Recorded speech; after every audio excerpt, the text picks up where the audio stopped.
Mais uma devocional, Romanos capítulo 5. Vamos continuar sobre o plano de Deus, o projeto de Deus para nossa salvação. Tá? Ontem nós falamos sobre Abraão, o pai da fé, e aqui no capítulo 5, Paulo continua nesse assunto falando sobre a justificação pela fé, que traz-nos paz com Deus. Muito profundo o capítulo 5. Tendo sido, pois, justificados pela fé, temos paz com Deus, por meio do nosso Senhor Jesus Cristo. A Bíblia diz que éramos inimigos de Deus por causa das nossas transgressões. Fazíamos aquilo que Deus não quer que nós façamos, não deseja que nós façamos. Estávamos contra a vontade de Deus. Então, quando Cristo nos reconciliou com Deus, através da sua morte, nos justificou, é como se nós tivéssemos agora feito as pazes com Deus, a reconciliação com Deus. Então agora nós temos paz com Deus, vivemos em paz com Deus. E o versículo 2, Ele nos deu a justificação, temos paz com Deus por nosso Senhor Jesus Cristo. E o 2, por meio de quem, Jesus, obtivemos acesso pela fé a essa graça, na qual estamos firmes e nos gloriamos na esperança da glória de Deus. A esperança da glória de Deus. Ele continua trazendo o foco da eternidade para as nossas vidas aqui. Eu quero que você preste muita atenção nisso. A maneira de nós vivermos bem, vivermos aqui, mas com o foco à luz da eternidade. Vivemos aqui, mas sabendo que a nossa esperança está lá no céu. Vivemos aqui para agradar a Deus, porque um dia Ele vai nos recompensar e vai nos levar para a glória. Então, ele continua no versículo 3, não só isto, mas também nos gloriamos nas tribulações. Não somente na glória que virá, mas também nos gloriamos nas tribulações. Por quê?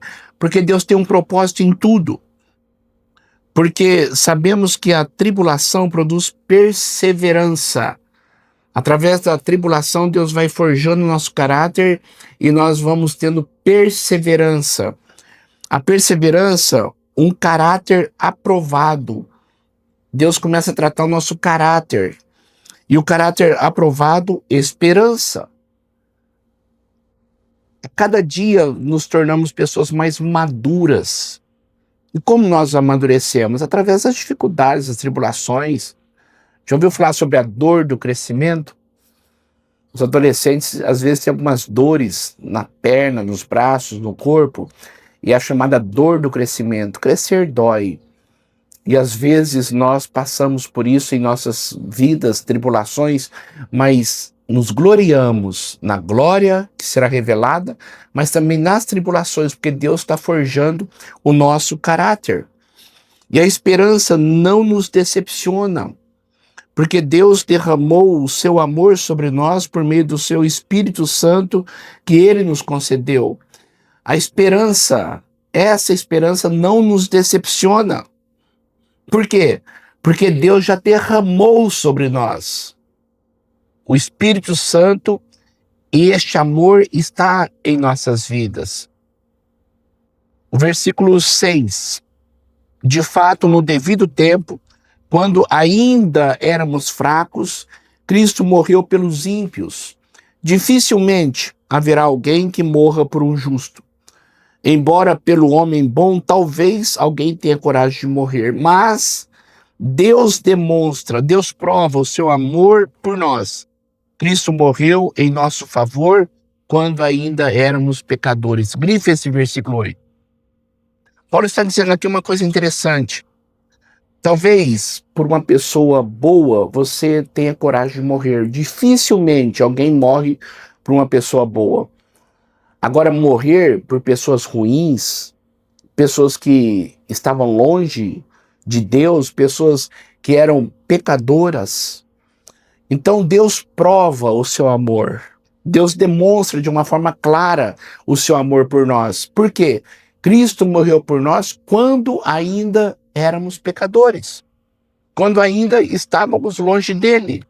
E o versículo 9, como agora somos justificados, agora, depois que cremos em Cristo, somos justos, aceitos, fizemos amizade com Deus, reconciliamos com Deus, temos paz com Deus, somos filhos de Deus. Então, agora, sendo já justificados por seu sangue, muito mais ainda por meio dele, por meio de Jesus, seremos salvos da ira de Deus.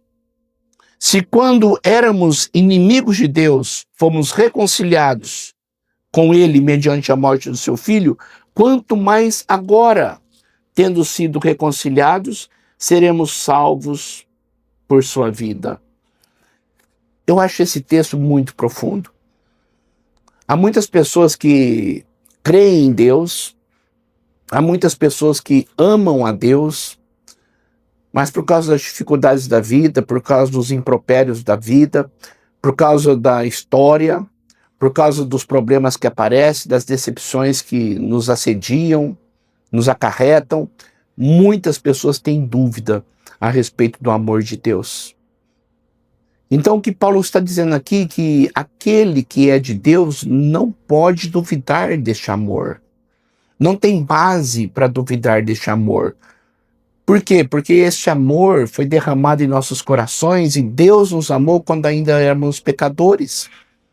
Agora, estando já salvos, somos filhos de Deus, estamos na casa do Pai. Claro que Deus nos ama.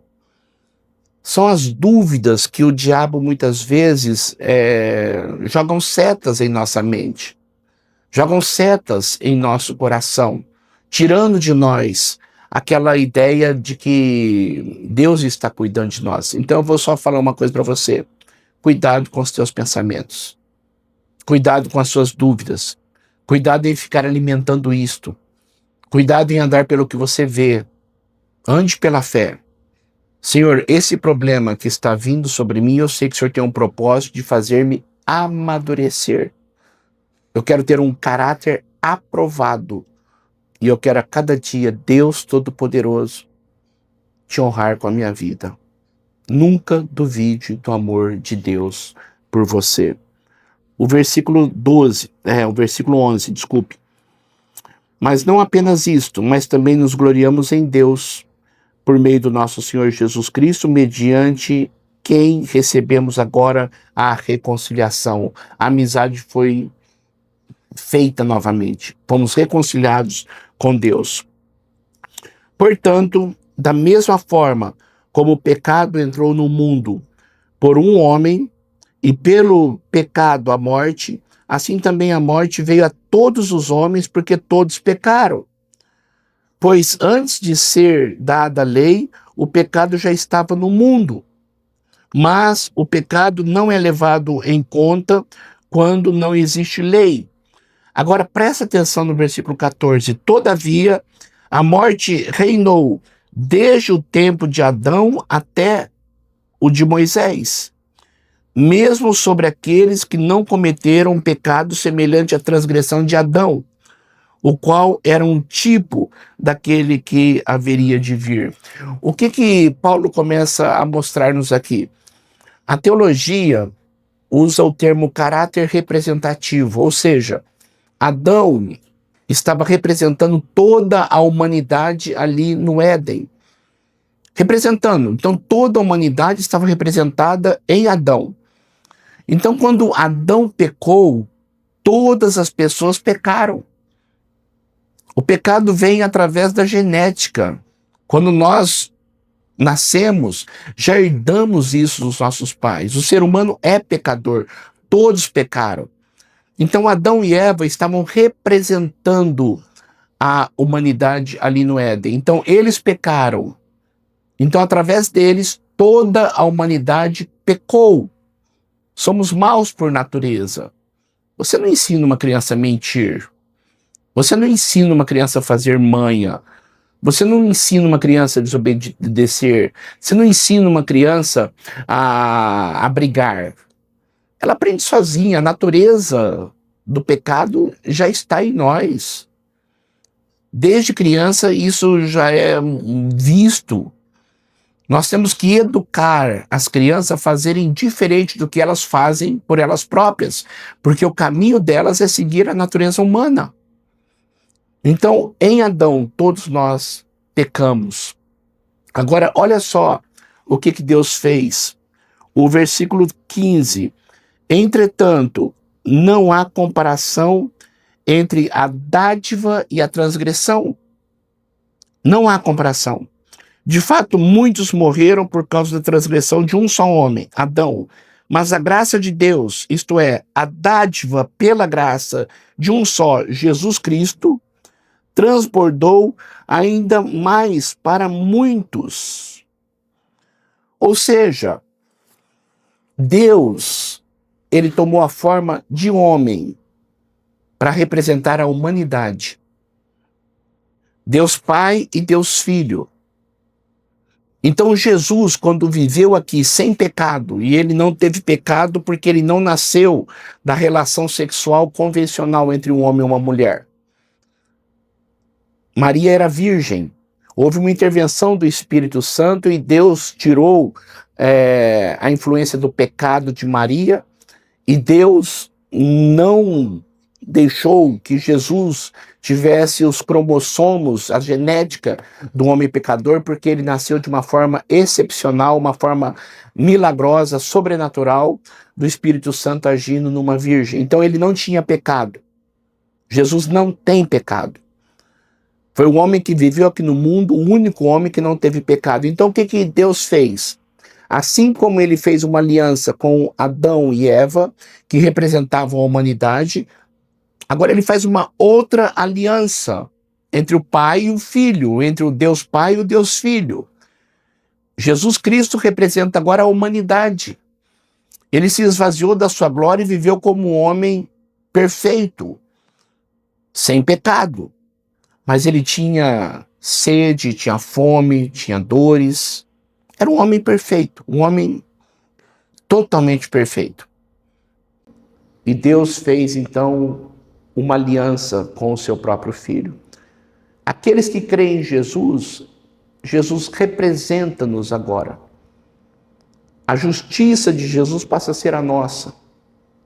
Assim como o pecado de Adão, nós estávamos representados em Adão, agora a justiça de Cristo, estamos representados em Cristo. Se crermos em Jesus, fazemos parte da nova aliança do sangue e somos justos diante de Deus. Não porque somos justos, mas porque Jesus é justo. Caráter representativo, Jesus estava nos representando ali. Olha que profundo isto. Vamos continuar. Versículo 16. Não se pode comparar a dádiva de Deus com as consequências do pecado de um só homem. Por um pecado veio o julgamento que trouxe condenação, mas a dádiva decorreu de muitas transgressões e trouxe justificação. Se pela transgressão de um só homem reinou por meio dele, de Adão, muito mais aqueles que recebem de Deus a imensa provisão da graça e a dádiva da justiça reinarão em vida por meio de um único homem, Jesus Cristo. Eu quero que você grife aí, reinarão em vida. Já temos a vida eterna. Somos de Deus. A vida eterna lá no céu será plena, mas ela já começa aqui, quando cremos em Jesus. Não fomos chamados para ser cauda, somos chamados para ser cabeça. Esse é o papel da igreja, avançar, o inferno retroceder. Deus nos chamou para reinar em vida, vencer todas as tentações, vencer todas as ciladas do diabo. Levanta a tua cabeça em nome de Jesus. Levanta a tua cabeça. Erga a sua cabeça. Eu sou de Deus. Jesus Cristo me trouxe para Deus e eu vou reinar em vida. Eu não sou um sobrevivente da vida. Eu sou aquele que tem vida abundante por meio de Jesus Cristo, nosso Senhor. Versículo 18. Consequentemente, assim como uma só transgressão, resultou na condenação de todos os homens, assim também um só ato de justiça resultou na justificação que traz vida a todos os homens, aqueles que creem. Um ato de pecado trouxe pecado para toda a humanidade. Um ato de justiça trouxe salvação para todos os que creem. Caráter representativo. 19. Logo, assim como por meio da desobediência de um só homem, muitos foram feitos pecadores, assim também, por meio da obediência de um único homem, muitos serão feitos justos.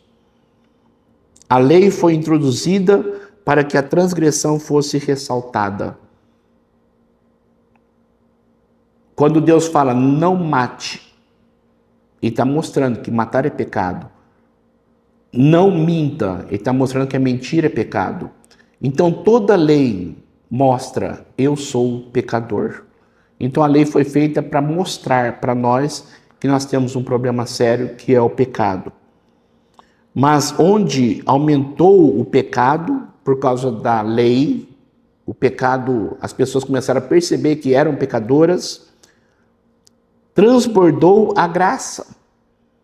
Onde abundou o pecado, superabundou a graça. Pela graça de Deus, somos salvos dos nossos pecados. Mesmo reconhecendo todos eles, podemos nos arrepender deles e termos de Deus o perdão.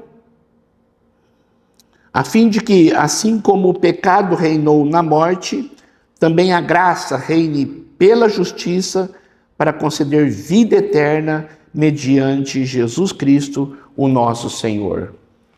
Essa expressão, mediante Jesus, através de Jesus, por Jesus, essa expressão você vai encontrar muito em toda a Bíblia.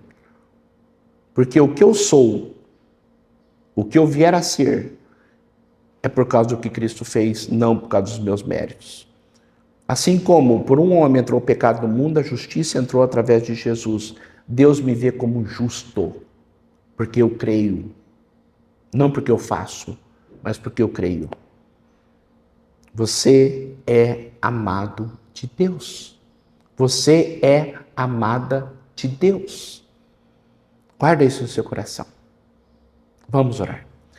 Pai, eu quero agradecer muito pela Tua palavra, pela maneira como o Senhor tem mostrado para nós a Tua vontade. Muito obrigado, ó Pai, porque o Senhor tem nos abençoado com a profundidade do estudo. É um tempo precioso demais que o Senhor nos dá. Eu quero agradecer, Deus, de todo o meu coração, por tudo que o Senhor tem feito em nossas vidas e pela graça do Senhor, pelo perdão do Senhor, que tem, ó Deus, sido abundante sobre nós. Muito obrigado, em nome de Jesus. Amém e amém. Espero você amanhã, tá? Vamos amanhã, se Deus permitir, no capítulo 6. E já estamos chegando no meio de Romanos. No capítulo 7. Quando nós chegarmos no capítulo 7, nós estaremos no meio do Novo Testamento. Literalmente no meio da leitura que nós temos feito. No meio, exatamente, Romanos 7 é o meio do Novo Testamento. Se Deus quiser, nós temos ainda um caminho pela frente, vamos concluir, mas já estamos na metade. Continue firme, tá? Deus abençoe muito a sua vida, em nome de Jesus.